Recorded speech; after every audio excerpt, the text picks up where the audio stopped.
শান্তিপূর্ণ সহাবস্থান এবং সাম্প্রদায়িক সম্প্রীতি। আমাদের বাংলাদেশে সাম্প্রদায়িক সম্প্রীতি আছে না নাই? আবহমান কাল থেকে আমরা মুসলিম, হিন্দু, বৌদ্ধ, খ্রিস্টান, পাহাড়ি, নৃগোষ্ঠী মিলেমিশে একাকার, আমরা সবাই মিলে বাংলাদেশ। আমাদের পারস্পরিক সম্প্রীতি, ভালোবাসা, সৌহার্দ্যপূর্ণ আচরণ, বোঝাপড়া এটা বেশ মজবুত। তবে মাঝে মাঝে আমাদের এই সম্প্রীতির ভেতরে অনেকে ফাটল ধরাতে চায়। আমরা যে সুখে আছি, শান্তিতে আছি, এটা অনেকের ভালো লাগে না। আমাদের মধ্যে সাম্প্রদায়িক সম্প্রীতি, সৌহার্দ্যপূর্ণ আচরণ, ভালোবাসা এটা আবহমান কাল ধরে আছে। তার প্রমাণ, আমরা তাফসিরুল মাহফিলের আয়োজন করলে আমাদের হিন্দু ভাইরা ডিস্টার্ব করে না, ঠিক কিনা? এবং আমি যদি বলি হাত তোলেন, হিন্দু ধর্মের কারা কারা এসেছেন, কত শত কত হাজার যে হাত উঠবে, আপনি অবাক হয়ে যাবেন। আমি চাচ্ছি না হাত উঠাতে।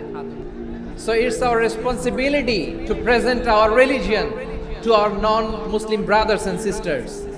আমাদের অমুসলিম ভাই বোনদের কাছে ইসলামের সৌন্দর্য তুলে ধরা এটা আমাদের দায়িত্ব। We all are the ambassador of Islam.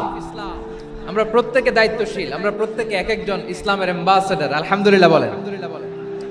So আমরা যেন ইসলামের বিউটিটাকে তুলে ধরতে পারি এবং এই যে সম্প্রীতি, এটাকে যেন আমরা অটুট রাখতে পারি। আদতে বাংলাদেশের ইতিহাস বলে আমাদের দেশে কোনো দাঙ্গা নাই, আছে? আমরা ভাই ভাই, আওয়াজ করে বলুন তো, আমরা কি ভাই ভাই?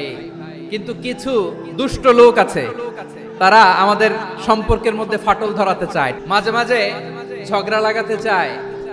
দেখবেন পত্রপত্রিকায় দেখা যায় বিভিন্ন ধর্মীয় উপাসনালয়গুলোতে হামলা চালানো হয়। এগুলো রাজনৈতিক উদ্দেশ্য প্রণোদিত, এগুলোর সাথে ইসলামের কোনো সম্পর্ক নাই। এজন্য এই দুর্বৃত্তদের ব্যাপারে আমাদের সাবধান থাকতে হবে, আমরা সংঘবদ্ধ থাকবো। এই যে আমাদের পিসফুল কোএক্সিস্টেন্স, শান্তিপূর্ণ সহাবস্থান। যেদিন হিন্দুদের পূজা অনুষ্ঠান, আমরা ওই দিন তাফসির মাহফিল করি না, ঠিক কিনা বলেন? যেদিন আমাদের তাফসিরুল কোরআনের প্রোগ্রাম, ওই দিন আমাদের হিন্দু ভাইরা ডিস্টার্ব করে না। সুবহানাল্লাহ। হিন্দুদের পূজা অনুষ্ঠানে আইন শৃঙ্খলা বাহিনীর পাশাপাশি মাদ্রাসার ছাত্ররা যে সেখানে পাহারা দেয়। গোটা পৃথিবীতে এই দৃষ্টান্ত আপনি পাবেন। মাদ্রাসার ছাত্ররা, তারা তো কোরআনের ধারক, তারা হাদিসের ধারক, তারা কেন মন্দির পাহারা দিবে? এই সম্প্রীতিকে ধরে রাখার জন্য, এই সৌহার্দ্যকে ধরে রাখার জন্য, আমাদের পারস্পরিক ভালোবাসাকে অটুট রাখার জন্য। এখন বলেন, আমাদের এই ভালোবাসা অটুট থাক, আমরা চাই কি চাই না? আল্লাহ এই দেশকে তুমি বরকতময় করো, বাংলাদেশকে তুমি শান্তিময় করো।